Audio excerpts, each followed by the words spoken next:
Hey, Peace Nicks. Aaron Akulis here. Sitting in southwest Florida in my studio. We're not evacuating. We have Hurricane Ian coming up the Gulf, headed straight at us. Actually, a little to the north of us. But we're going to be getting hit. And I'm not looking forward to it. I was supposed to be in New Orleans seeing the Flamin' Lips tonight. But we had to cancel that trip because we can't be traveling with a huge hurricane headed towards our house with our dog sitter watching our dogs. So we had to stay here. So here I am. Anyway, last week we went to Asheville, North Carolina, where I got up with my oldest friend, David Buckley. He's been on the podcast twice. He owns the Pied Piper smoke shop chain in the North Carolina mountains. So he came to downtown Asheville, sat in a hotel room, beautiful mountain view, did a podcast, and then we went out, had some drinks at the breweries.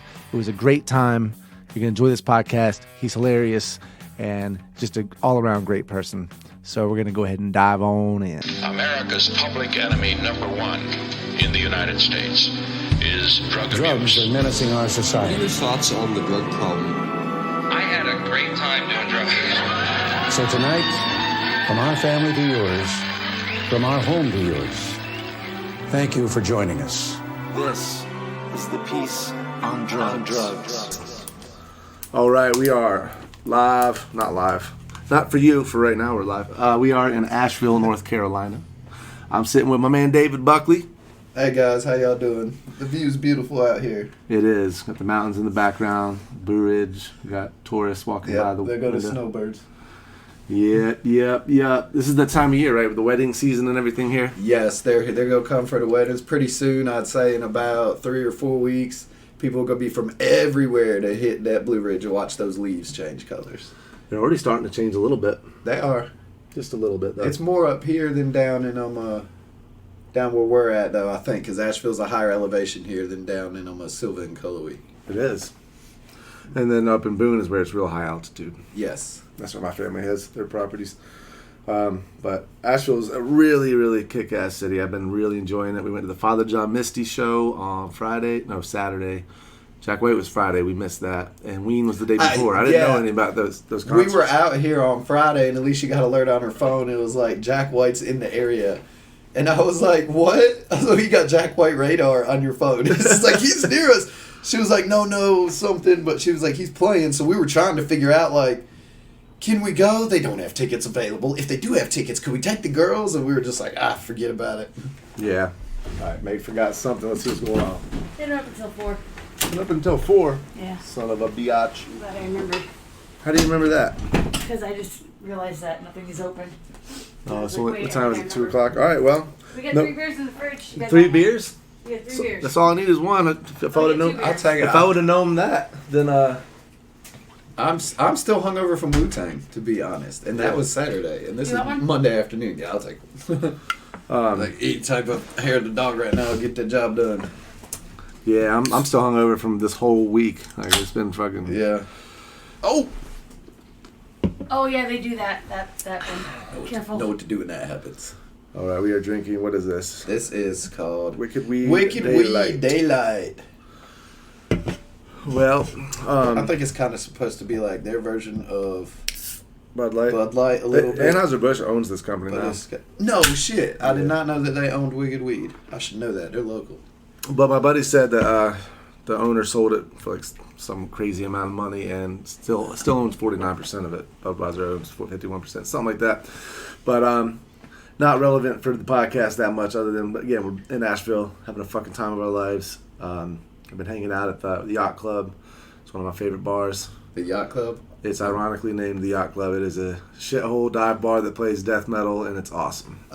No real yachts at the Yacht Club. No, or no. owners of yachts. Across from the Thirsty Monk, which is another really nice place. I know where you're talking about. Yeah, I've been to Thirsty Monkey a good couple of it's times. all right here, so we'll hit those in a little bit.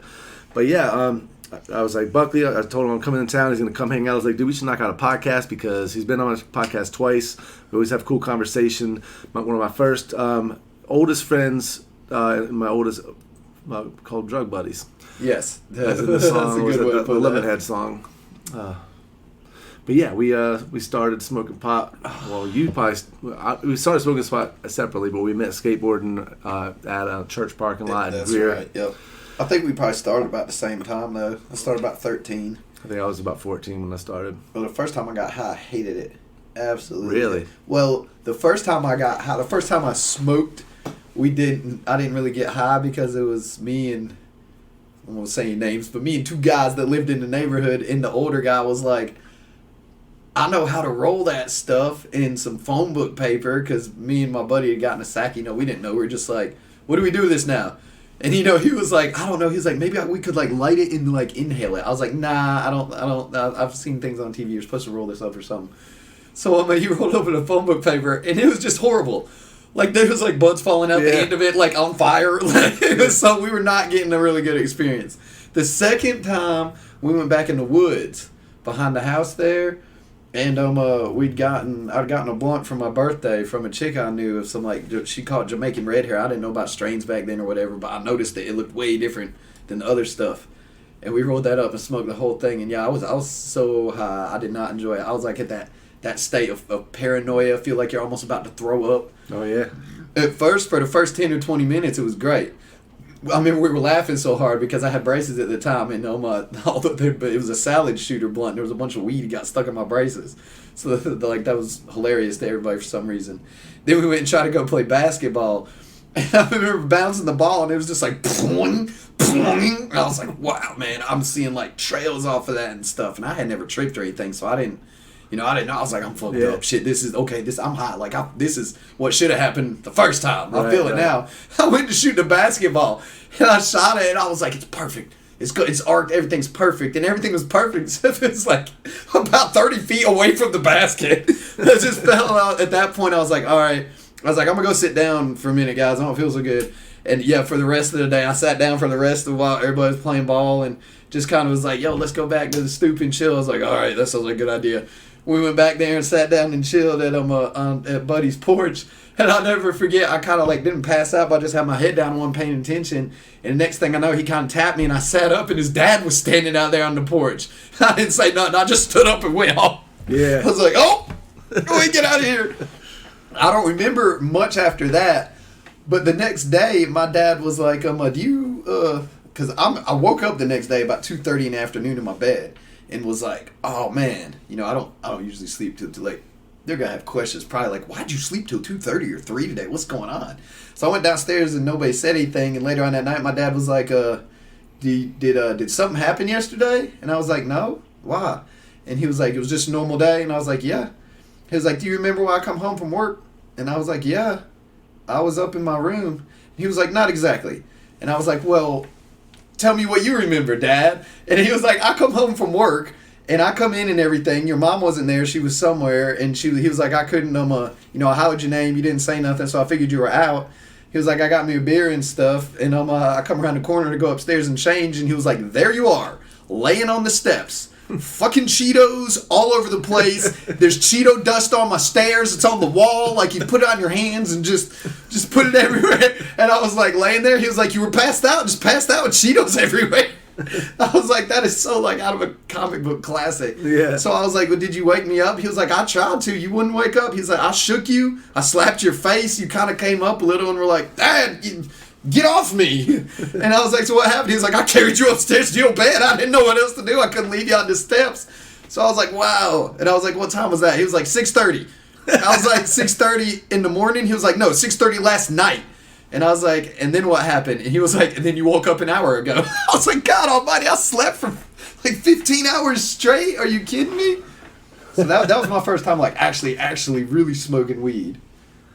And then honestly, after that, sometimes I wouldn't want to, but it'd be there, and I would just be, it wasn't pure pressure. I was just like, I think this is something I want to do, so I need to get myself used to it. So yeah, it's crazy to look back at it and think like that. It's probably the only time that I was like doing a drug that I was like, man, I might not necessarily want to do that. Except for 4 in the morning when you're doing powder, then that's a totally different story. Yeah. No fucking control over what you're doing. No, I'm so over cocaine. I haven't done it in a long time, and it's not my shit anymore. It's not really up in color or silver. I haven't seen it anywhere, so yeah, I'm sure it's here if you knew where to look, if you wanted to look for it. But I'm not looking for that. No, I remember my first time was with Grant Freeman. And, I remember Grant. Yeah. Yeah, R.I.P. buddy. Yeah. But we go to get dropped off. Remember the $1.50 movie theater? Yep. Hell yeah. We get dropped off. Man. Yeah. Was it the Water Tower? Yeah, the Water Tower. Yeah. I remember that. It was right there near the, because you could go get the $1.50 movie, but the Shogun was right there. So you'd be like, wait, take the date to Shogun. Really go charge me $25 a plate. The movie's pretty much free. We'll be all right. Yeah. My parents, I think they dropped me off. Here's $1.50 for popcorn, $1.50 for movies. So I'd have $3. And I'd be like, that's my pack of cigarettes. I'm going to skateboard for 2 hours. And then my parents pick me up, and I'll tell them the movie was great. I didn't want to go see the movie. Yes. But Grant pulls out a $20 bill, and I was like, you got $20? He's like, I'm going to buy a bag of pot. And I'm like, you're going to spend $20? Like, that was a lot of money to me. I'm talking about like 14 years old. And he goes and buys a bag of pot. He'd never done it. But he's like, I want to try this. So we go back to his house, and he took all the tobacco out of a cigarette and stuffed it with it. He'd bought a bag of shake, from some older kids. But so he filled it up, and we go out back, and he fucking lights it. And I only hit it like 2 times barely because I was scared to do it. I was like, this is like dangerous, like all that that propaganda that we were fed from dad. And so I only hit it like twice. I didn't really feel anything. He got all high. He was like, we went back and listened to music, and he seemed to be having a really good time. And the next morning, he's like, I'm gonna do it again. And I was like, well, he seems fine. I was like, I'm gonna do it with you. So I sat there, smoked the whole thing with him. And I remember I had these Airwalks that my mom bought me. Those shoes. Airwalks. Skateboard shoes. Yeah, hell yeah, I remember Airwalks. And it was like, that was back in the day. They were horrible skate shoes, actually. They tear up. But they were cheap. Yeah. So like that's the ones I would get. But my mom would be like, these are your shoes for the year, so don't mess them up. And I remember it was raining. We got super high. And we were like, we're going to walk to the store and get a cheeseburger. And I'm walking, and I'm like, I got to be very careful not to mess these shoes up. And I'm walking, like, and it's muddy, and I'm trying to avoid the mud. And the weed kicks in, and all of a sudden, I just started laughing. I was like, why do I care so much about these fucking shoes? like they're just shoes, man. All of a sudden, I'm just splashing in the mud puddles, I fucking had the best time of my life. It was so crazy. I remember I was high for so long. Like, I went home and picked up the phone. And nobody said anything, so I hung it. Like it rang, and I picked it up, but I didn't say anything. And they didn't say anything, so I hung up. I was like, "Who was that?" I was like, "No one was there." She's like, "You didn't say hello." I'm like, Like, no, I mean, they could have said hello first too, since they didn't. There was no reason to verify. I was just like, nah, that's probably telemarketer. That's exactly what I thought. But it was that was when it started, man. And then it was like, okay, I love this. Drug now we call it, of course, pot. Now I call it cannabis, but that wasn't a word in our vernacular at that age. It was called pot and marijuana, and what was the and it wasn't chronic, fantastic stuff that's around now either. No, it was crap. It's like if you know a really good dealer and you want to get 4 of them, you can get an ounce for $60, and it's straight from Mexico. It's dog doo doo. Like, why do you think we used to smoke blunts so big and, like, so many of them? Like, can you imagine smoking, like, 3 blunts of some really good shit? No, I can't. But, yeah, we'd sit there and smoke a whole blunt to the head. We got close to that in Vegas, man. I remember at one point we were in the room, and, like, I had done, I don't know. I mean, we were working on 5 or 6 dabs, like, back to back. Me and dude were sitting there, and, like, I did one, and I was like, yo, let me get another one. He was like, well, let's just keep doing them and see who stops first. And I was like, fuck yeah, dude, this is my kind of guy. So we were just going back and forth, but there was also like 3 like blunts going that weren't just blunts, they had like hash oil in them. You were smoking in Vegas? Yeah. Was there a place you can like hang out and smoke? No.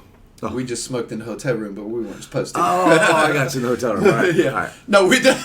Me and Alicia got there, some of our friends were already there. And like I opened the door to their room. It looked like it was so bad. I was like, guys, I mean, like, it's all right to smoke, but it's beyond that. I can't see the guy in the back. Like, who's back? I literally couldn't see the person in the back of the hotel room that had it so fucking smoky in there. That's wild. I was like, damn. I was like, y'all gonna set this shit off? Fucking John. He's like, no, I'm not. Here's the smoke detector right here. I was like, you took the smoke detector off. That's smart. So now there's a fire, you can sleep through it and just burn up. Yeah.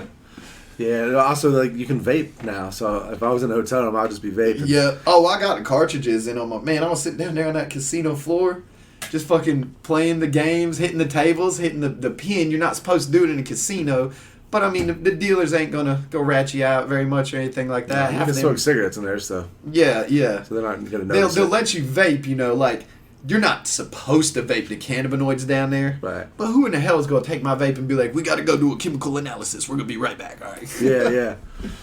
Yeah, no, Vegas was cool, man, and I hate I missed it honestly because like we went to Vegas in February for Adam's 40th, and we did the helicopter ride to the Grand Canyon. Nice. I thought about doing that. It's expensive, but it took so much time. Yeah, it was like a whole day and everything, and I was like, I can't wait to go back because the first time I feel like the first time you go to Vegas, this is what Alicia said too. You're just kind of like.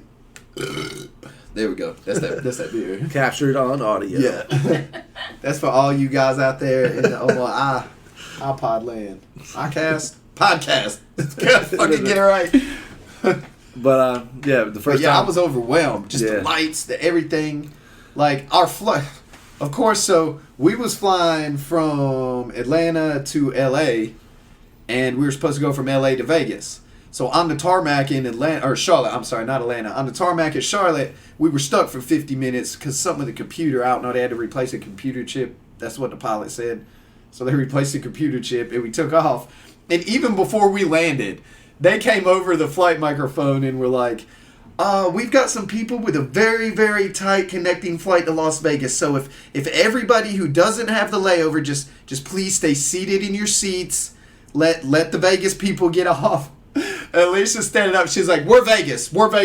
Us, everybody around here, we are Vegas, okay? Y'all stay in your damn seat. Let us go. I was like, baby, we're good. I was like, baby, we on the airplane, and we're going to get off as quick as we can, but what can you do? Yeah. So basically what they were saying was like, in a nice way, all you people going to Vegas, you're not going to make your flight. We're going to just tell you right now while you're on the airplane, don't even try to make the run like in Home Alone. But we did it. It was straight out of Home Alone. I mean, we're running, like people see us coming and are moving. You know, we can hear people. We literally just did the same thing. People from the Progressive commercial like, oh, somebody's going to miss their flight. Yeah, we were running through the Punta Gorda airport to get here because I didn't know I had to check my bags because I had a musical instrument and my book bag. I never had to check them before. They would get the check, so we were already running late.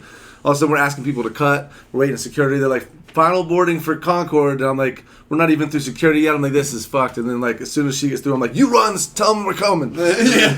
But we made it. It was awesome. We did not make it, unfortunately. You didn't? No, we got to the gate, and the plane was there and everything, and the guy was like, I'm sorry, we just stopped boarding about 3 minutes ago, you know? And I was like, but you could put us on the plane. And he was like, I was like, I don't think it would hurt anybody if you open that gate and just let us go get on the plane. You know, no airlocks are going to blow up or anything. We'll be all right. And he's just like, well, it's policy, sir. We're done boarding.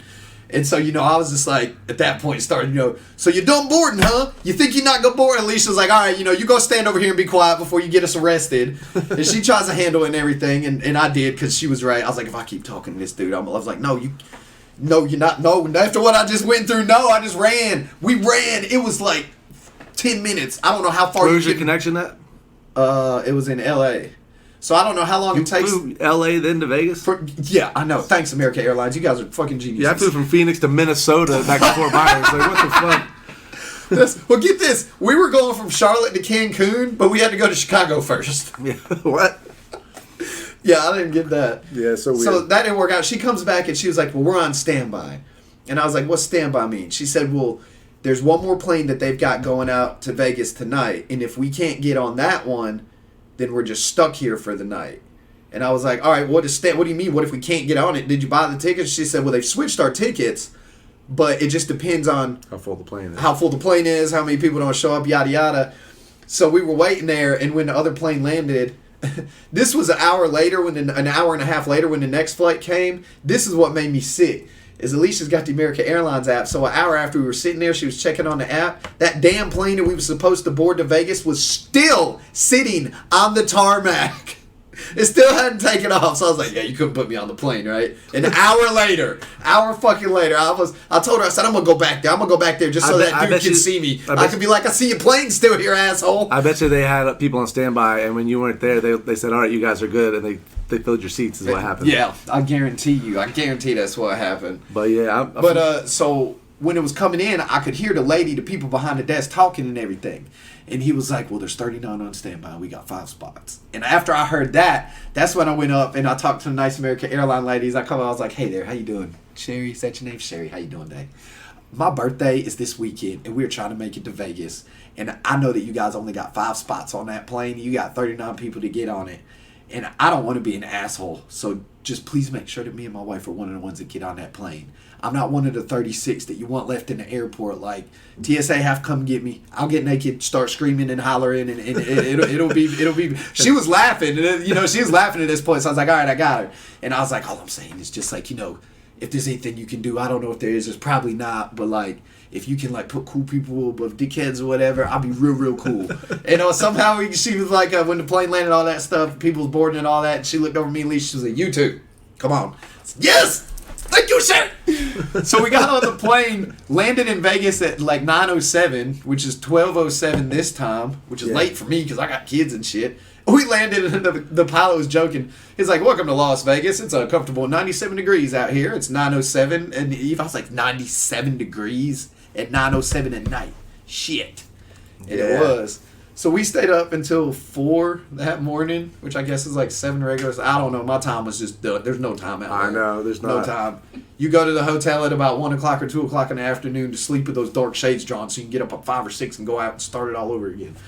That's about what we did. I was in Phoenix one day. One of the days you were in Vegas overlap when I was in Phoenix, and I think it's very similar temperatures. But everybody said it's hot, but it's a dry heat, so it's not as hot. I'm like, fuck you, it's hot. No, it was hot. It was 110 degrees. I don't care what the humidity is. It is hot. When we were there. It was crazy. I feel bad for the homeless population out there. Yeah. Yeah, I seen this one dude like I flagged. There was just like every now and then there's security walking out on the strip and stuff like that. It was like 3 in the afternoon. I seen this one homeless guy that was like, he was like walking and then would just like kind of lay down, and it looked like he'd like try to get up and walk and just like couldn't. Just like lay down, like he was having heat was getting to him real bad. So I flagged security down, it was like that man needs help over there. Go see what's going on with him. And they went over there and stuff, and like later on I seen paramedics out and stuff. So yeah, the heat out there is the damn issue. They were all like, they're running out of water. Yeah, I know. And they were like, Let's build a fucking party zone out in the desert, man. We're going to invite like 5 million people here all the time. It's going to be awesome. And then all that started happening. They're like, shit, we need water. Fuck. So they built the Hoover Dam, and then that's not. We flew over Lake Mead, and I mean you can see. Yeah, you can see like over the February. banks. They were stuff. talking. Yeah, we went helicopter ride right past the Hoover Dam, and he was showing us where it used to be and where it is now, and it's a problem. It's ridiculous out there. But yeah, so you went to the Beatles Cirque du Soleil. Yes, and it is a legal state, which is recreational legal. Fucking awesome. The prices suck, but that's all right. It was weird though. When I went in, I just didn't feel like getting off the strip. We go in there, and I was like, man, every cannabis store is off the strip, and then I found one that said THC products here, and on the strip, and I went in, and I was like, what kind of percentage did you have? They said, we don't have any THC here other than these 5 milligram gummies are all we're allowed to sell. But I'm like, well, that's fine. I'll take those. That's fine. I take low doses of edible. I wanted a vape, but I was like, I just don't feel like going anywhere else. So I'm fucking lazy and want to start drinking. But I got those. We ate those, and we went to the Beatles Cirque du Soleil, and it was fucking amazing. It was the coolest show I've ever seen, I gotta say. Yeah, well, I said we've been to. This has been the year of concerts. We've went to Elton John. We went to Red Rocks to see Iron and Wine, Andrew Bird. We've seen Tool. We just saw Fathers on Misty. We're going to see. We have a few left that I'm excited about, but so far, Beatles Cirque du Soleil was the best thing we've seen. Not to disparage any of the other acts; they were all been amazing. But Meg, would you agree? I would. She would. I think it's probably Brit Floyd. Brit Floyd's a cover band, but they're the baddest ass Pink Floyd cover band you'll ever see. They have the girls on stage, and that one girl did the solo, sang the solo for what is it, Great Gig in the Sky? Yeah. Oh, we had tears in our eyes. The whole crowd did. We all standing ovation. It was like the most beautiful thing ever. Absolutely amazing. They have the pig. They have the lights up. They have. We've got a tapestry in our store that we sell. It's got a big ass circle. It's Pink Floyd. It's got the pigs Pulse. going around it and stuff. Oh, that's cool. Hell yeah. Well, it's like the Pulse too, but it's done different. I don't know if it's licensed or not. I got you. It's inspired by. Yeah. That's cool, man. Yeah, I was wanting. I talked to Rayburn about possibly. I was like, we could go to Vegas to see Buckley, but he tore his ACL, and he's just like, oh, that sucks. A long drive. Yeah, that's why I had to go see him. Nobody been out to visit him yet. How did he do that? Does he play rugby? No, Border Patrol. He was getting combat training, and he threw a kick at one of the guys, and something popped, and he said he was kind of okay, kind of hurt a little bit, but then he got back into running and stuff. But when he got X-rayed, they said he only had like 1/3 of his ACL before. It wasn't a complete tear, but 1/3 was left. So we went with the surgery, and he said on hindsight he wouldn't have got the surgery. He said it's been absolute hell. Yeah. But yeah, he was been very depressed about it, just not being able to work out, not being able to do jiu-jitsu and stuff. So I was like, I'm gonna come out and see you, man. Like, we got a little Airbnb downtown Phoenix. Phoenix is a weird place. Yeah, I've never been. It's a strange, like, I mean, Well, it's in Arizona, right? it's in Arizona. Yeah, that's an interesting state right now. Yeah, it's just different kinds of people, man. Like a guy walks in the grocery store, he's got like MC Hammer kind of pants tucked into pink cowboy boots and a shirt with unicorns, and he's like this big burly looking dude. I'm like, that dude is just being a dude. Like, You can't do anything about that right now. and there's like, and then another one walks in with like an Ice Cube shirt that's down to her knees. I don't think she's wearing anything else. It's just like, all right, it was cool though. She got her panties and her t-shirt on. Yeah, but it was and all the cactuses were really cool, man. You don't get to see that in Florida, like the old, like the ones you see in the Western, just everywhere. Oh yeah. I'd seen a few from the plane, but that was about it. There weren't a whole lot of cactuses in downtown Vegas. No, there's not. Vegas is it's a very yin and yang kind of city because you have the shows, the magic, the magic shows, the Cirque du Soleil, which again is absolutely incredible if you can ever see it. The stages, I don't know how the hell they do that. That was what was blowing my mind. Is that you'd be so caught up in something they were doing, then you'd look over and be like, they totally changed all of this over all here. Of a sudden, there's a half pipe with people doing Yeah, flips. Like, what? Where'd that come from? That half pipe was amazing, man. Yeah, it was that was cool. Double half pipe with rollerbladers. But yeah, so the yin and yang, you have the beautiful part of the city, the shows. Some people are happy they just want money, but then you also have the dark side of people that are there. They have an addiction to gambling. They've lost their. I hear some guy in the elevator talking to his wife, just like I'm gonna get the money back. I'm gonna get it back. Don't do that. And I was like, man, that's fucking sad. Yeah, like, I didn't see any of that, honestly. I saw the good side when I was out there. I don't know how many people I saw hitting on the slot machines.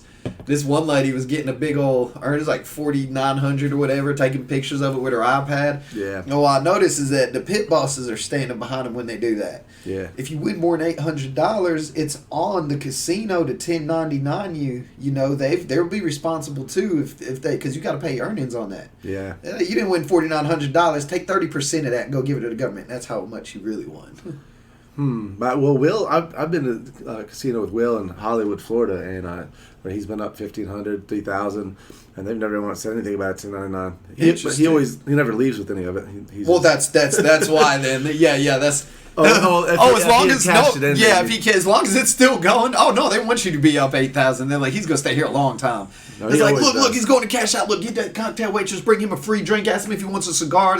They'll do that stuff. They don't want you to leave. It's impossible for him to leave with more money than I swear. Like I literally one time he was up like $1,000. I was like, well, then he was down. Then he got it back, and I think he was up only like $300. But he had almost been completely broke. And I was like, you're back up, man. You made a few $100. Let's go. Let's get the fuck out of here. Because I'm $158 down. I'm done. I'm like, I'm good. Yeah. After I lose 100, I'm pretty like, nah. Yeah, it's just not. I lose no money this time. I just don't really enjoy it that much. I don't know why, but it's just not. I mean, so I've had fun with blackjack a few times where I sat down. That was my thing, man. I didn't sit down at one blackjack table and not leave at least like $40-$50 up. That's what's up. Yeah, it was nice. Unfortunately, the slot machines. Well, I was telling to take all that money away. The problem is I would go with Will and Scott, and they'd be like. They'd never be like done gambling at the same time. So they will. You're up. Let's leave. He's like, all right, let's leave. Let's go. And we go. We gotta get Scott. So we go to get Scott. Scott's like, hold on. I got a good hand, and he's playing. And then I'm watching Scott. Like, Scott, hurry up. And then I look over. Will's gone. He's at another table. Like, God damn it. Will loses. Will's like, all right, I just lost the rest of it. I was like, all right, good job, man. Let's go. Like, we have to leave now. You can't play anymore, right? Yeah, you're right. And see, that's where the problem comes in. Like, if you lose what you came to lose. I can't remember who it was that I was at the casino with, but they asked me in Cherokee. They were like, "Well, you ready to go?" I was like, "I don't know." They've well, have you lost what you came to lose yet? I was like, I didn't come here to lose, but I mean, yeah, I have lost money, so let's go. Yeah. But that's an addiction too that I think is it's big and nobody pays attention to it. Yeah, well, you got the legal sports betting now. You know, I went and checked out the Penn National thing there and all that. How they do the almost sports betting. Where do they do sports betting at? Right there at the casino. Oh, at Cherokee. Yeah, right there. They got a whole thing set up there. You don't even have to do it there. That's you the can only do it betting. online. That's the gambling I actually enjoy in Vegas because you can go put $50 or $100 on a game, and then you can sit and watch a game and enjoy it, and they'll be like, "Oh, it makes the game fun." It damn sure does. And I'm not sitting there losing money throughout the game. I'm just watching. Here's my bet. Maybe pick a few things like this. They'll be up at the half, and then blah blah blah is gonna happen. Yeah, I can't do too many crazy bets. Like, if Tom Brady can throw 3 touchdown passes within the first 30 minutes or the first 2 quarters, you know, and they're all to this guy, and there happens to be a lady who's wearing pink behind the stand, and you're gonna, I mean, they break it down real hard. Yeah. Not here in America because it's obviously illegal as crap, but in Canada, it's they actually have legal betting lines on who will win our elections. That makes sense. You can't do it here because, Right. yeah, obviously the mafia would put all the money on their boy and then be like, the other boy won't win. We'll Yeah. kill him. That makes sense, though. I mean, you can bet on... I wonder if in Vegas, if you can bet on other countries' elections. That's a good question. I don't think they do anything like that. I have never seen anything like that. I don't think Americans are interested in other countries' elections enough to want to put money on it. Like, I think they're too interested in our elections. like, wait, to be other honest. countries have elections? I thought we were the land of the free. Yeah. They're just like the other people in the world that you know, we can go take stuff from them if we need it. Or borrow it. Yeah. Borrow. We're gonna borrow this right here. Well, what do we get in return? Well, we've got a really good leader we'd like to put in charge. He's gonna do great things for you. Don't worry, he's not corrupt at all. Yeah, exactly. Also, we're going to need to take all your land for opioids for our hospitals, and if you grow any for yourself for personal use, well, that's a problem. Violation of the UN. There will be no drugs consumed in your country legally. Well, how are you guys gonna pay for that? Oh, don't worry. We gave billions of our taxpayer dollars to the pharmaceutical companies. They got this taken care of. Yeah. Yeah, man. So, yeah, I hate to miss Vegas with you because, like I say, the group I went with, awesome people, love them. They're my brothers, but they gamble the whole time. That's what they like to do. Yeah. And so we're just going to shows by ourselves. No, I did definitely not gamble the whole time. We gambled one night. One night was like, we're going to hit the table. I think we were like $150. Let's go play some roulette. I think we played for about 20 minutes before we lost $150, and I was like, all right, that was fun. All right, that was fun. I'm out of here now. Oh, I lost another $20, damn it. But we had a good time, man. I definitely want to go back. So if you go back again, we definitely would like to go with I you. can't wait to go. I want to go. I can't wait to go to Cherokee. I did like that blackjack table, man. It was good. It was good. What was up? I think I only sat down with 20 at one point. And I turn around and look at my total, you know, I'm sitting at like $98, $99. I was like, we'll go ahead and cash out. Thank you very much. We'll take that. Yeah. Take that. The one thing I do love about that is that if you sit there long enough, they will bring you the damn drinks. They're crap drinks, but... See, my thing is I always tip them $5 each time they come around. Like, if they hand me a drink, I hand them $5. So it's like I'm still paying for drinks. Like, good point. But, but you don't have to. You can just tip them like... $1, $2, whatever. I just always feel I usually tip them like $2 or $3. Like the drink's free. Here's $5, but you don't have to do that. I don't know. Like if one of them specifically like I'm noticing, I'm like, damn, she's coming up here. Like when I'm right, like she's on it. You're like, yeah, I'll throw you $5. I might throw you 10. Just keep you, keep you. That's why I do that in the cruise ships. Yeah. That's the best time. I've learned it the first time I was there, and I think I've been on 3 cruises now. The first one you went with me. Yeah. When I was there, we was it was the second one. It wasn't with you guys. I was pretty fucking shit faced on that whole cruise. It was great, a fantastic time. Where'd you go? Oh, I was talking about the cruise we were on. Oh yeah, that was great. Yeah. Oh no, the second one we went just back to the Bahamas for our honeymoon and stuff. That's cool. But there was like people on the boat come around and bring you drinks. You ain't gotta go to the bar and stuff. And I was chilling out on the deck, and the dude come up and was like, "You want a drink and stuff?" And I was like, "Yeah." And I was like, "Yeah, man." And he went and got it and came back, and it was like pretty quick, like maybe 2 minutes maybe or whatever. And I was like, "If I give you a really big tip, you make sure you take care of me the whole cruise ship." He was like, "Oh yes, sir. You tip me good. I take care of you all the time. Yes, I make sure of that." So I gave him $30 and was like, I was like, "I can't tip you 30 every time, but like here, take this as in good faith that like you take care of me, I'll take care of you." And no shit, man. Every time I'll be like walking like on the balcony and like he's like walking to the "Hello, sir, you need a drink?" I was like, just showing up randomly. Yeah, he's just like popping up in the shower. "You need a drink?" Like, no, get the fuck out of here. You can have one waiting on the sink when I get out. That sounds good there. Yeah. Now, have y'all been to New Orleans yet? No. Dude, you gotta check out New Orleans. I want to go down there. I wanted to go down there and when there was a game, go check the Panthers play the Saints and stuff. That'd be cool. But after being at the Falcons game in the Falcons stadium, it was more hostile than I was expected. Yeah. Like at one point, I seriously thought like if these dudes could get to me, like they probably would fight me, and I didn't even say nothing. They were just like, "You take that Cam Newton jersey off, boy." I was like, "Who, me?" He's like, "Yeah, you with that fucked up haircut." And I was just like, oh shit. Alicia's like, there's a lot. I was like, yeah, I know. There's like 10 dudes, and they're like, I think they're serious. And I was like, well, they won. And I was like, you should be happy. You the only team that's going to beat us this year. You know, I mean, you got your win. Be happy. And they were just like so drunk and bad. You know, I could hear them. They was like, no, man, fucking get down there, man. I'm going to take his fucking jersey. I was like, oh, shit, come on, babe. Like, let's fucking go. Now, we went to Tampa to the game. Of course, it was me, Rayburn, Adam, and Pete. So, you know, four big-sized dudes. Nobody said anything, but nobody said anything to any other Panther fans. Everybody's very friendly, except for one guy that walked by and goes, "Oh, fuck you!" And it's like, all right, dude. Like, what? Why do people get so mad? It's a game. Yes, we can yell at each other for fun, but at the end of the day, it's a game. Why are you getting so mad that you're like want to be violent? Like it's crazy. The most intense Panthers game I've been to was last year. It was the Eagles game. It's not a lie about the Eagles fans. They're crazy. Oh, I know. They are crazy. And now I'll tell you this, any Eagles fan listening to this right now is mad. I have a friend that's Eagles fan, and when I mentioned that they're bad, he goes, I fucking hate that bullshit, man. He's like, it's a stereotype, it's not even true. I'm like, no, I drove for Uber downtown Charlotte when the Eagles played, and those people were dicks. The one guy who got in my car, the first thing he said to me was, fuck Uber. I'm like, well, why'd you get an Uber then? He's like, they charged me $200 for throwing up in one last night. Can I get that money back? I'm like, did you throw up in the car? Yeah. I'm like, no then, you're a grown man, you can't hold your fucking liquor. I know, right? Throwing up Did in you someone's throw up car. in my car? No. What makes you think I have it then? They didn't give me $200 because you threw up in someone else's car. Yeah. I love it if life works like that. We're getting paid all the time. But we were waiting to, you know, how you kind of got to wait on the steps to go up. It's like single file to go up to the seats or whatever in the stadium. Yeah. Like, so we were on the steps, and there was a dude up there talking to another dude, and they've been talking like 30, 40 seconds. You could tell the whole crowd was kind of like, no, come on, you motherfuckers. We all trying to get our seats. And everybody's being cool. So after about a minute and a half, you know, I was like, hey, you guys move aside, let the line go or whatever. And the dude in front of me turned around and looked dead at me, and he was like, that's an Eagles fan, bro. I'll fuck you up, man. And I was just like, are you an Eagles fan too?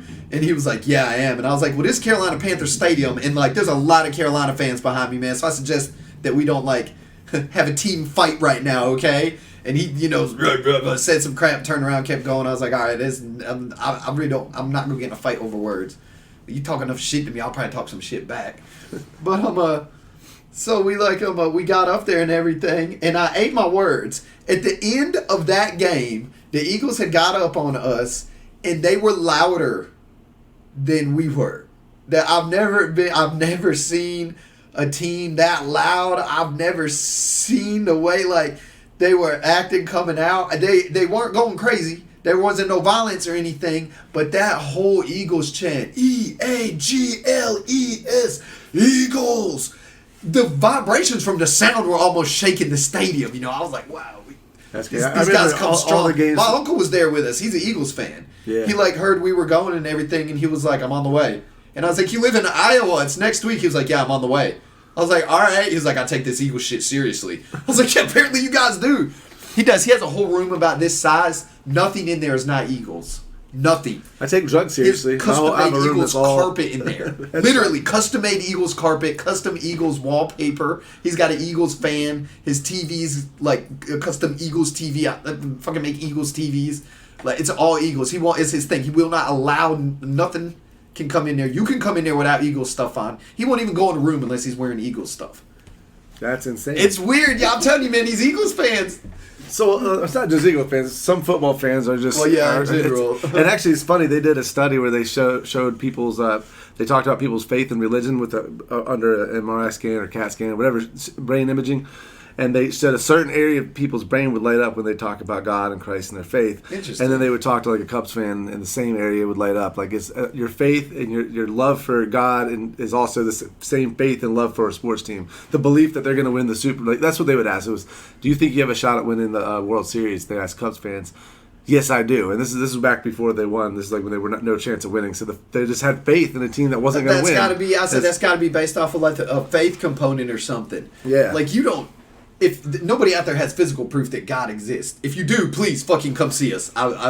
You make millions. Actually, God's an asshole if he's up there. Like, can you just like? There was one comedian who had a bit about it. But it's just like if you say just a few things to us, clear a few things up, it'd be a lot better. It's like, hey, here's it's Lucy K. When he's like the little hat, I don't care about that. Wear it, don't wear it. Yeah, doesn't really matter. But yeah, it's like I think that the what God Also, is I know that you guys really, really worship us and everything, but would you please stop eating my son every Sunday?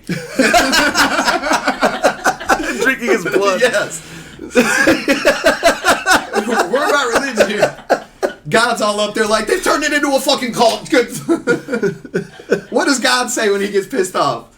Is he like, me, damn it? He can't say, God damn it.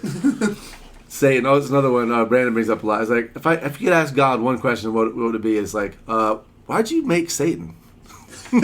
Like he's this bad guy going around manipulating people. Like, why'd you make him? God was just sitting up there for millennia, like, nah, this is too easy. I need fun competition. Yeah. Here, let's make a really bad dude who's gonna do everything that I'm against, and then we can fight. That sounds like fun.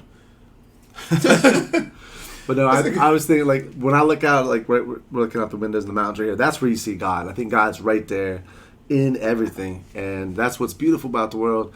And I think that when people get wrapped up on, no, it's this God or that God, this hat, that hat, this tradition, that tradition, you're not seeing God. You're seeing seeing some man-created bullshit. They must not believe in Jesus. They don't decorate for Christmas. They didn't put a tree in their house with lights on it. It's like, where in the Bible does it talk about that? I know, right? Like, what would people back in the day think if, like, they just come into the house, like, when it's cold and everything, there's just a tree sitting there in the damn corner. Like, what the fuck you doing with the firewood? You chop that shit up and put it in the fire. That was a Jim Gaffigan joke about, it's like, the whole Christmas tradition just seems like some drunk man's just like, chopping down a tree and put it in the living room, I'll put lights on it. Yeah. And they say, then I'm going to hang my socks over the fireplace. I've heard that bit. That's good. He's hilarious. They say, take this tree, bring it in here, take the lights, put it out there. There we go. Now we're good to go, guys.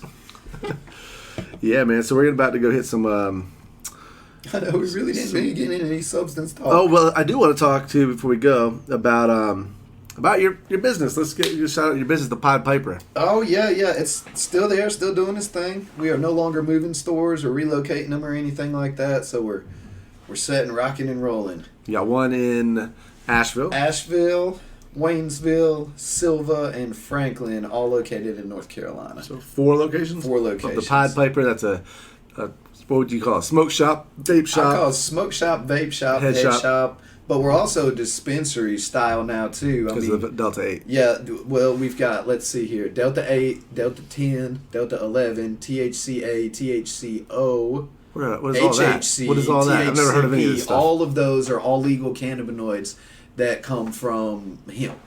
They're all going to give you some kind of psychoactive effect a little bit. The THCP is selling real strong for us because it's like the highest, the closest that so you're stronger than getting Delta 8. 9. Oh yeah, definitely. The Delta 10 is definitely stronger than Delta 8. I picked up a cartridge at the store the other day, and it was just sitting there. I thought it was Alicia's legit one, Delta 9 one. I was like, oh hell yeah, here it is. I've been looking for this. Started puffing. I was like, oh no, this must be the Delta 8 or something. You know, it's light. It's not hitting me like that. I put it down, but about like 3 minutes later, I was like, well, I do feel a little something off that. Like not what I would, but way more than just a normal Delta 8 cart. So what makes Delta 9 the one that stands out is that's the one that's illegal. That's the one that is regulated in some states, but not federally recognized as legal. Delta 9 is the one that the research that was done, I want to say, I think back in the 70s or 60s or whatever, come out and proved that Delta 9 was the psychoactive cannabinoid, that was, making people high, basically, is what it was. But the thing is that they didn't start doing any research on real research on other cannabinoids until way, way later. So basically, like, they synthesized Delta 9 and were like, oh, this is the one. Yep, it's Delta 9. So Delta 9 makes weed illegal, and weed's illegal, and Delta 9's illegal, and that's that. Then in 2018, the Farm Bill Act said, well, you're allowed to sell hemp that has 0.3% THC in it or less. That was geared to help the hemp industry, clothing industry, rope industry, things like that, to get more industrial hemp fiber like into the market, I guess you could say. But what everybody realized was like, well, the CBD. CBD is a compound that was already recognized in like the hemp thing and all that. And they were like, well, we can sell this now. Like this is legal. We can actually grow hemp flower, not cannabis flower, because that's where the whole thing comes from. Like, you can't have anything in this state that's derived from a marijuana plant, an actual cannabis plant. But you can have stuff here that's derived from a hemp plant. Gotcha. But hemp can still get over 0.3% THC. You know, it can get up like 1%, maybe 1.5%. But not legal. Which isn't going to get you high. But that's not legal here. Right. So that's another debate too. But the extract of the THC is somehow legal? When Delta 8, Delta 9, I'm confused about that.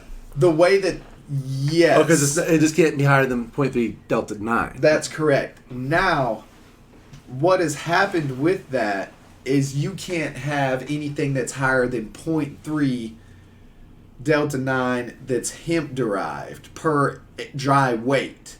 What they've recognized with the gummies is that they can take the dry weight of the flower and apply that formula to the gummies.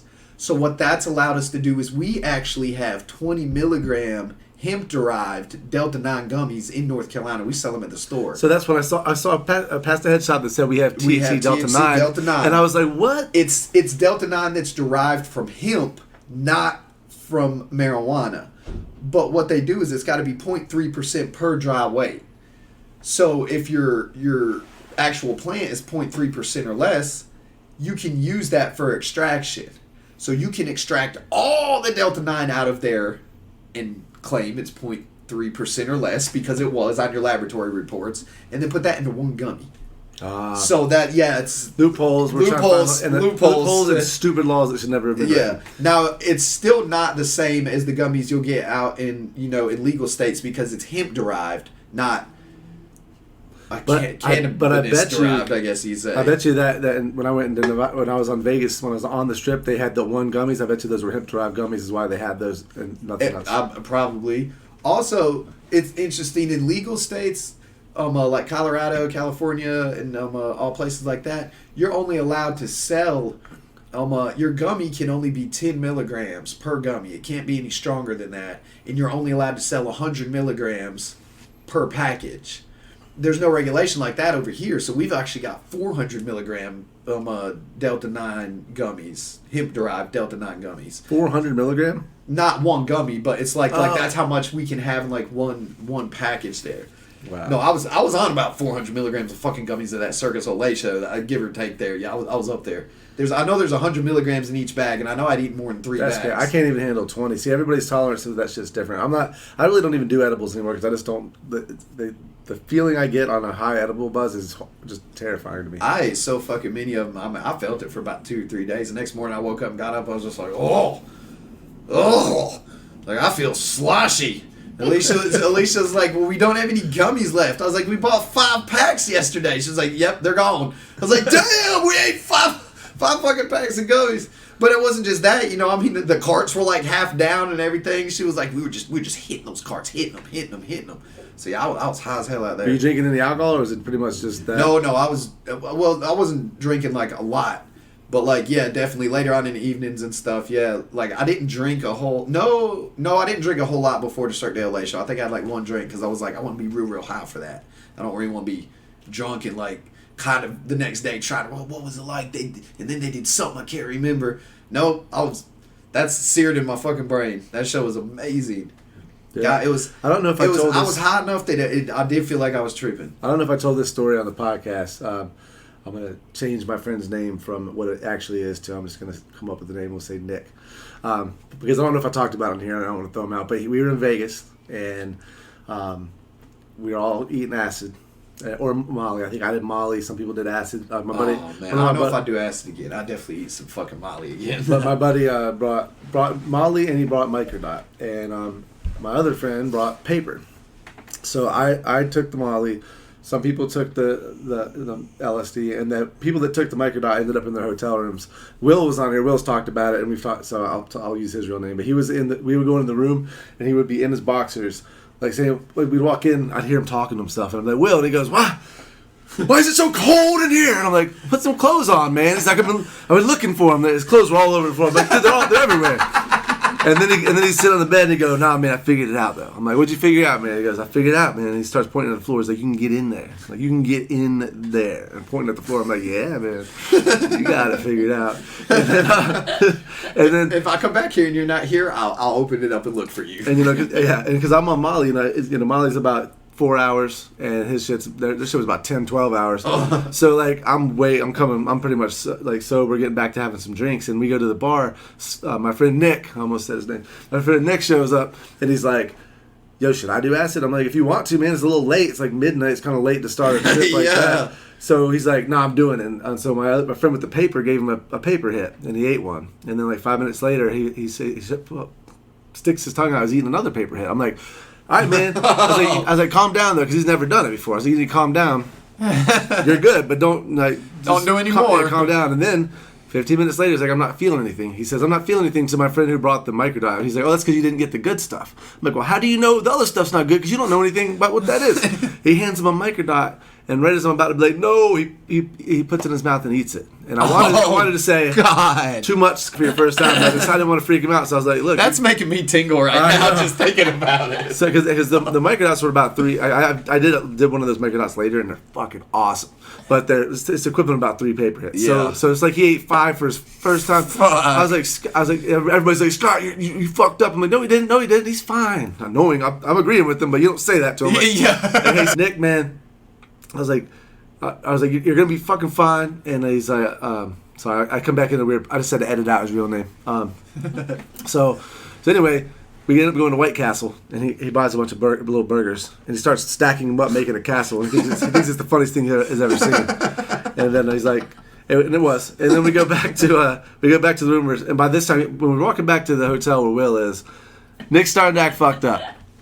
And we get to the room, and then I look we're all talking, laughing, and Will's coming down, and I look in the corner, and there's Nick in a ball, just like rocking back and forth, and all he's saying is like, "This ain't real life, man. Nah, this ain't real life.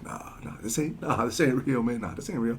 And I'm like, "Oh, dude." So, and he had brought some girl that he was friends with from LA that flown over, so she's with him, and she's like, I was like, because we're all about to go to bed. She's like, I'll take him to the room. So they leave, and the next morning I wake up and I go to the elevator, and the elevator opens up, and there he is with her. And I was like, did he sleep any? She's like, no, and he's all yours. And she's like, Matt, she leaves, and Nick's just like dazed out. I mean, it was. That's what Vegas, and I was like, the reason we wanted to do drugs in Vegas was because of Fear and Loathing. And when I got home, I rewatched the movie, and then I read the book, and I was like, oh, Hunter S. Thompson's whole point about doing acid in that city is it's like the worst city to do drugs in because it's such a bizarre city. But at the same time, it's kind of makes it an interesting city to do drugs in. But it's a strange place. Now Molly was fine, but the thing about the Molly was, man, is I had tickets to see Zed, the DJ, and we had free tickets to see Zed at a club, and I was like, we got Molly, acid, we're gonna go see Zed, it's gonna be awesome. And then we get drunk and like 4 o'clock, the show's at 10, we all dose at 4 o'clock, so we missed the damn show. There's a picture of me on the floor eating an orange of a casino, just rolling my ass off. Just the fucking casino floor. It was, just literally on the casino floor eating an orange, like, I'll show you the picture. I have it. I might post it on Facebook if you guys are lucky, but I don't know if I want my mom to see that. It's fucking funny, but man, they've got oranges in Vegas. Nothing's gonna shock your mom at this point. That's true. She's heard my podcast. I smoked crack, Mom. I listened to that podcast you did with her, and that was great. I listened to the podcast you did with her. Yeah, that was good stuff. Hell yeah. Yeah, man, I want to get your dad on here with us sometime. I do too. I texted him about that, and like literally 2 weeks later, he texted me back and was like, "That's a good idea." And I was like, "All right, man, when are you free?" And he texts me like all the time that he's not free. And I was just like, okay, well, just let me know when you want to do it, man, and we'll get this done. Yeah, he was like, do I have to come to your house or something? I was like, no, maybe. That'd probably be better, yeah. Well, no, he could. Well, I'll just send him a Zoom link. But yeah, I told him, I said, we can just do it on the thing. No, I've done. I just did my first podcast with more than one guest, and it worked out great. Zoom's cool like that. Y'all show up, and then whoever's talking that picks up and shows them their video big, and then when someone starts talking, it puts a small. Just everybody knows what this. I've done Zoom conversations with the family during COVID. Oh yeah, that was everybody did. It wasn't the greatest, honestly. like 9 people talking at once. This is just like these 2 people are trying to talk to each other, and I'm trying to talk to this person. I'm like, guys, why don't we just text everybody? So we started doing that, and now, I mean, like, because people forget the group text, or they, like, delete it or something, so they'll start a new group text. So now I'm in, like, 8 group texts with the exact same people. It's all my family. So when my brother decides that he wants to send something at 4:49 in the morning, or whenever he's getting up with his inspirational self, like, it wakes me up in the morning. It's driving me nuts. I can't be woke up until 4:49 in the morning now because I have to get up at 6:30 for the kids. Not fucking sleeping in until half an hour before you got to be at work. Don't work no more. Damn, I love being able to do that. I know. I miss it so much. Don't have kids. Well, I love my kids. I wouldn't trade my life for anything. Every person with kids says the same thing. Don't have them. I love them. I love them to death. Don't have them unless you're ready, and you're not. Nobody is. I wasn't. No one's ready. I'm not ready right now to go home later on tonight and do what I got to do. I mean, you stumble in at like 7:30. Hey guys, I got to do a bath. Is dinner ready? You've got homework. What? What is this homework about? Your teacher couldn't teach you what she needed to in school? You gotta bring me on as the assistant? What is all this about? I don't understand. Am I gonna get tipped? Am I gonna get like some kind of salary for this? But it's just the first time she's ever had homework. You know, she's baffled by it. She was. How old is she? She's 6. Just turned 6 actually. Last week, September 11th. She was born on September 11th. That's my little America baby. That's what I call her. But she hit me with she's smart. She's smarter than her age, and she hit me with some knowledge the other day that I just couldn't even. I didn't have a good answer for because she was right. She said, "Dad, how come I gotta go to school?" And I was like, "Well, you gotta go there to learn things and all that, baby." And she said, "But I like the art class because I can work on my art to be a better artist." She said, "I know all that other stuff, though." I said, "You know it all?" She said, "Yeah. Miss Bowman," she said, "you know, this the letter A, this the letter B. I know that. I know how to spell bat. It's B-A-T." And I was like, "All right, good job, babe." She said, "So why can't I just stay here and play video games?" And I was like, "Well, you got to go to school. You got to learn everything and all that because, you know, the other kids don't know it." And she was like, "Well, why can't I just stay here until they can learn everything I already know, and then I can go back so I'm not wasting my time or Miss Bowman's time?" And I was like, well, I mean, I don't know, baby. I've talked to politicians about that one. That's a good point, sweetie. I don't know what to tell you about that. She's a spitting image of me. Oh, my God. She reminds me of me so much. She's stubborn to the T. If she wants it to happen, I just better do it, no matter how ridiculous it is. "Dad, will you please go back to the truck and get the fishing net?" I'm like, "Baby, we all down the river. The truck's like a quarter mile away." "Dad," I'm like, all right. I know where this is gonna go. I know where this is gonna go. This is gonna go with you. And then my other daughter Fiona, she'll get upset and mad, and she'll take her pants and panties off her. She takes the streaking. I don't know what it is. She got so mad at me the other day, and she was just like, and took them off and went running. I was like, "That's what we do now. We get upset and get naked." All right. She's only 3. Oh, man. They're great though. Dude, sounds like you got a pretty fun life with your family. It is fun. It's fun as crap, actually. Those kids are fucking amazing, and they make me smile every day. And I miss them while I'm not with them. You still got the dogs? Oh, yeah. Got 5 goats now, too. What? Yeah. What do you leave with that? You ain't been to our new house, have Nah. you? Yeah, we got about 10 acres of land out there with like me and Alicia fenced in probably about 1.5 acres ourselves for the goats. And it took about a month to put the whole fence up. It's So you're a mountain man. I done turned into I'm building a hoose cow because I got to figure out how to get this goat with horns in it so I can get the milk out of her. Because there ain't no milk in it. There ain't no milk in it. There goes the devil. I swear to God it is. There goes the devil. I'm trying to milk. She won't never hit me on purpose, but those horns, they caught me, man. And yeah, they're sharp. They'll draw blood. Definitely. She's pregnant right now, too. So I'm going to get to deal with that. Oh, baby goats. They're going to be cute as crap, but I don't. Like Alicia's all like, what should we do? What should we do? I was like, nothing. Goats been having baby goats since before humans were around. Nature knows what to do. We don't need to get involved in that process. I don't think they won't need no midwife for the goat. It's like, we'll know one day. She's like, how will we know? I was like, when we go out there and we hear meh instead of meh, then we'll know there's baby goats. That's how we're going to know. Are you just gonna sell them, or are you gonna keep a whole bunch of more goats? We might. I don't know how big she's wanting to grow to herd. I know Alicia's talking about breeding them, and the ones that's knocked up is knocked up by the one we wanted her to get knocked up by. So it just, I was like, damn, when that happened until spring. That's really fast. But I'm probably gonna breed them a little bit, and 2 of them are milking goats, so we gonna try to get the milk out of them. They don't like to be milked though. It ain't like on TV, you just walk up, milk the goat. No, fuck that. Those goats don't want that to happen, and they will fight you on it. Damn. And then, I guess once, some of them get older or the herd gets too big or stuff, we are going to, use some for meat. You get a lot of meat off the goat. I think we got like a small garden out there this year. Next year, we're going to try to do like a half-acre one, make it a little bit bigger. And she's getting chickens next. Nice. Chickens. And fresh eggs in the morning? Yes, our neighbors got a flock, and they want to get rid of half of it, so we're thinking about just taking it over. But they keep us in eggs. They produce so many eggs, like they'll text me like begging me to take them. Like, Dave, do you need the eggs? Please take the eggs. I was like, I'll take. They're so good. Oh my god. Like literally, like every day I'll go. Well, not every day. I say about every week I go over there, and they'll have like 3 cartons full. Like here, just here. They're just popping out. That's what Maggie said. She said they're just popping out. I go out there, they're just all over everywhere. The eggs everywhere. So that's a good thing. Yeah. I want to get a house pig. That's what I want. A house pig? Yeah. Holy shit. One of them little tiny pigs. They're real clean animals, actually. They're cleaner than dogs. They're smarter than dogs. They like to roll around in mud. I think they're as smart as dogs. Well, as smart as dogs, yeah.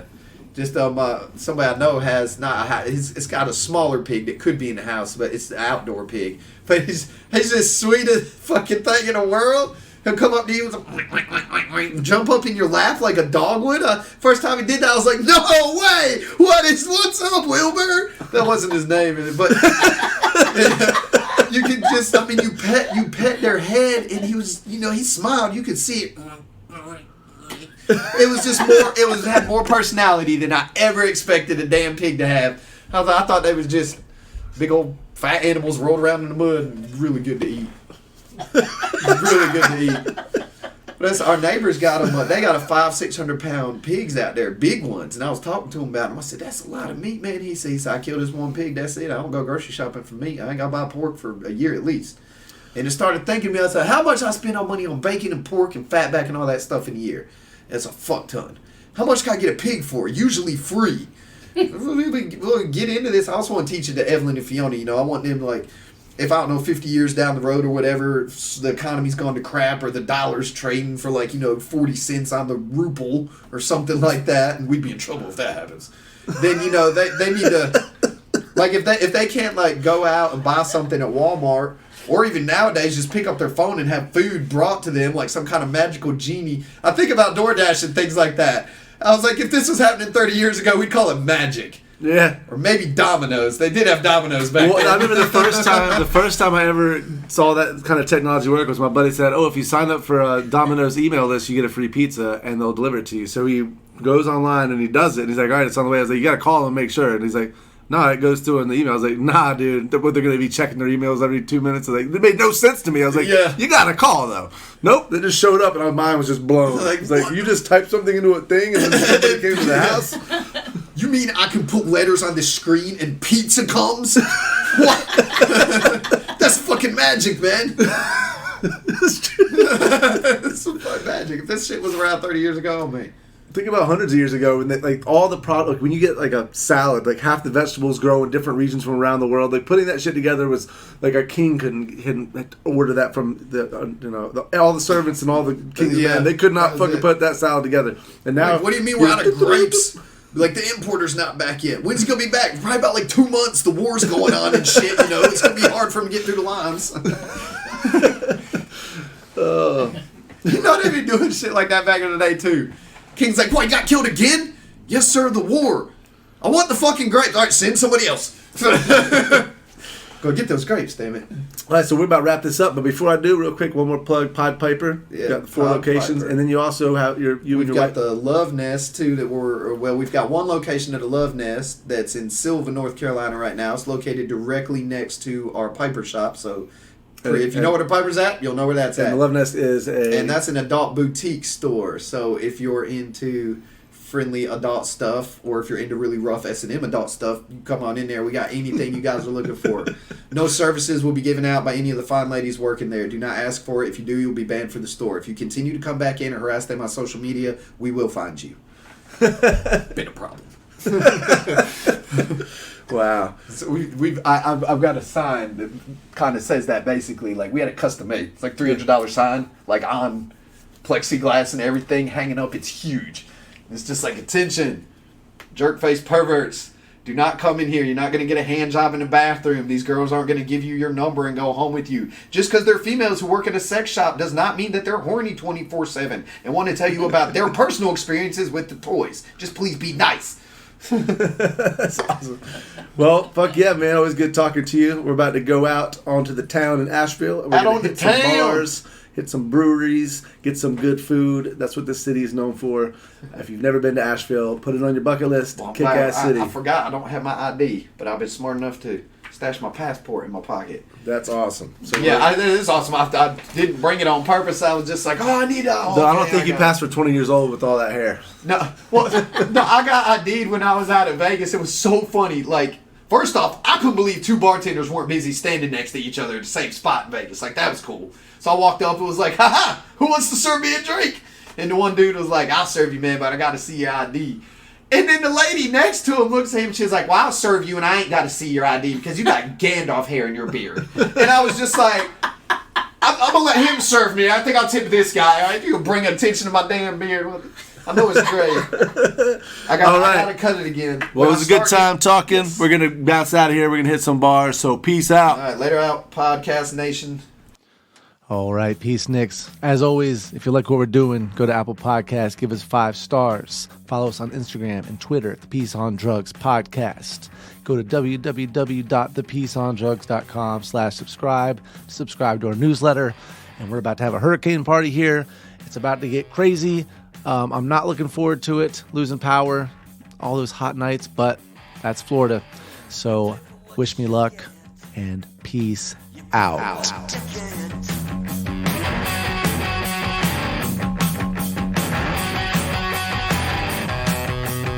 You pay for what you get when you align yourself with the appropriate jet set. Bad head, bad high, moves hard, pocket in mind. So I'm sending love east to cocaine and smile and watching the sunrise, watching it all.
doctor.